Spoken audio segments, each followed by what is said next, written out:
Resist much, obey little. Once unquestioning obedience, once fully enslaved. Once fully enslaved, no nation, state, city of this earth ever afterward resumes its liberty.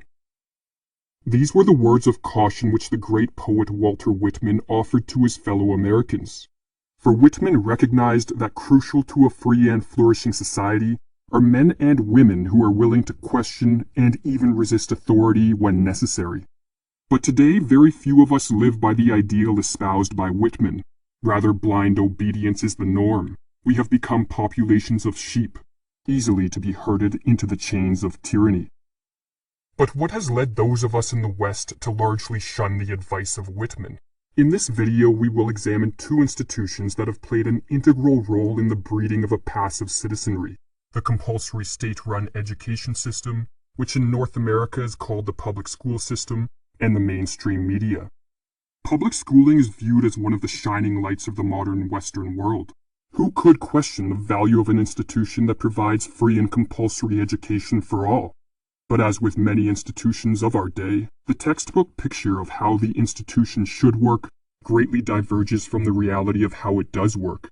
If public schools taught individuals how to think, if they promoted intellectual curiosity and produced citizens healthy in body and mind, then few would question their value.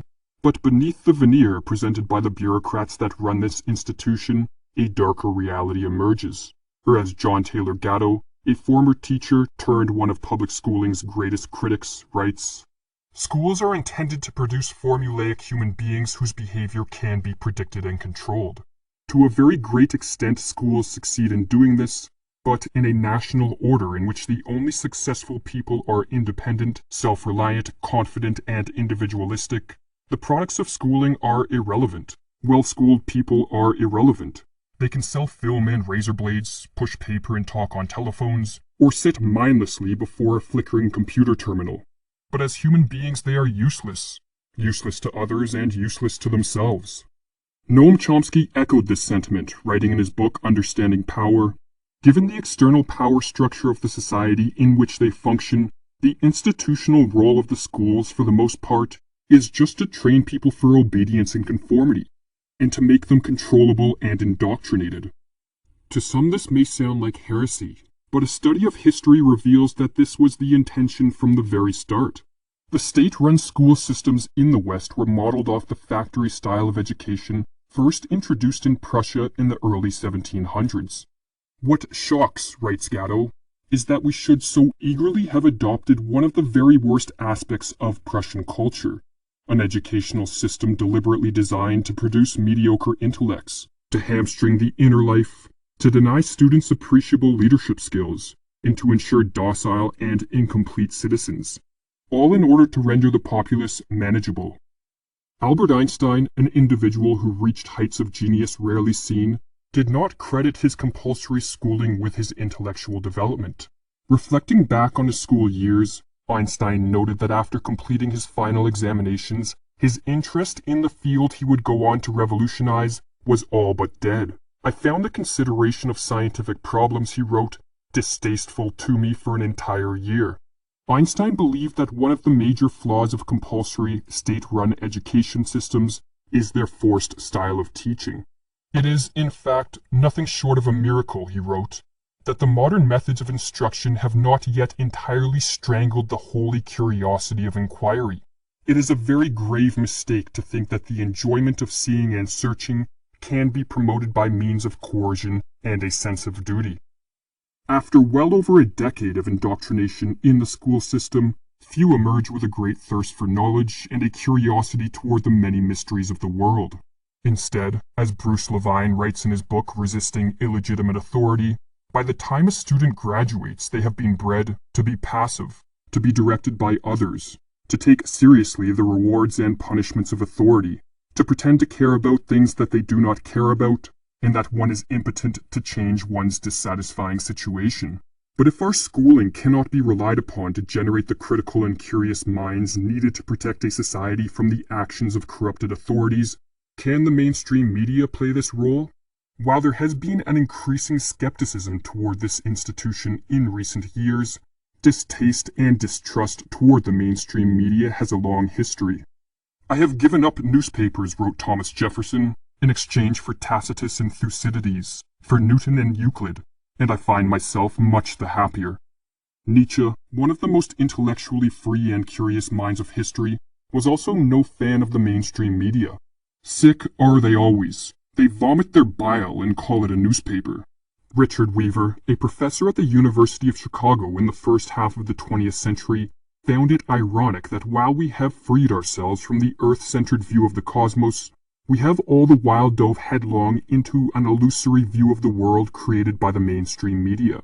And while Weaver focuses on newspapers in the following passage, as they were the dominant medium of his day, his words are even more applicable today, where modern technology offers far better tools for the manipulation of the masses. A great point is sometimes made of the fact that modern man no longer sees above his head a revolving dome with fixed stars.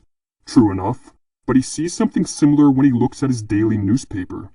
The newspaper is a man-made cosmos of the world of events around us at the time. For the average reader, it is a construct with a set of significances which he no more thinks of examining than did his pious forebear of the 13th century think of questioning the cosmology. But why does the mainstream media so often choose deception over truth? Noam Chomsky in his book Media Control suggests that, like many politicians, the mainstream media is dominated by individuals who adhere to an elitist ideology. The 20th century journalist Walter Lippmann epitomized this view, calling the masses the bewildered herd, and suggesting that one of the main functions of the media is to put this herd in its proper place as passive spectators, not active participants, in the organization of a society. Or as Chomsky explains, this elitist ideology is built on the notion that the mass of the public are just too stupid to be able to understand things. If they try to participate in managing their own affairs, they're just going to cause trouble. Therefore, it would be immoral and improper to permit them to do this. We have to tame the bewildered herd, not allow the bewildered herd to rage and trample and destroy things.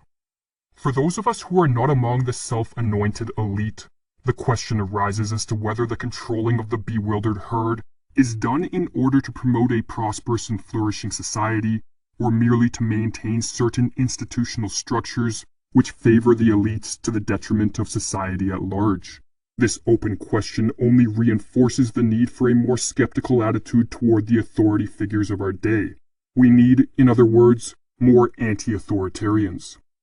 It must be stressed that an anti-authoritarian is not someone who, in place of a passive acceptance of authority, adopts a passive rejection of all authority. Many institutions and authority figures serve a beneficial purpose and therefore should be accepted. But anti-authoritarians recognize that consensus does not mean truth, that power corrupts, that people lie, and that some institutions, in the words of Chomsky, have no moral justification. They are just there in order to preserve certain structures of power and domination. Recognizing these undeniable facts, the anti-authoritarian is willing to look at all authority figures with a healthy dose of skepticism, and potentially even resist their commands if such authority proves corrupt and harmful to the well-being of a society. Or as Henry David Thoreau wrote, "If the machine of government is of such a nature that it requires you to be the agent of injustice to another, then, I say, break the law."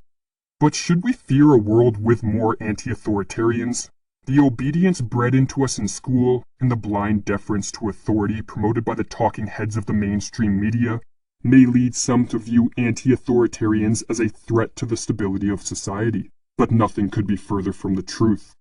Anti-authoritarians are the crucial protectors of a flourishing society, for as the author C.P. Snow noted, "When you think of the long and gloomy history of man, you will find more hideous crimes have been committed in the name of obedience than have ever been committed in the name of rebellion."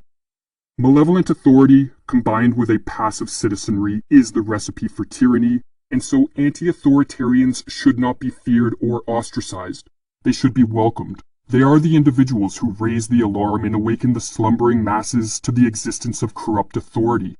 A society without a healthy number of anti-authoritarians, or a society in which anti-authoritarians are shunned and silenced, is a society that has chosen the comfort of illusions over the desire for truth, and is therefore a society paving the way for its own destruction. Or as the 18th century French philosopher Voltaire cautioned, so long as the people do not care to exercise their freedom, those who wish to tyrannize will do so. For tyrants are active and ardent, and will devote themselves in the name of any number of gods, religious or otherwise, to put shackles upon sleeping men.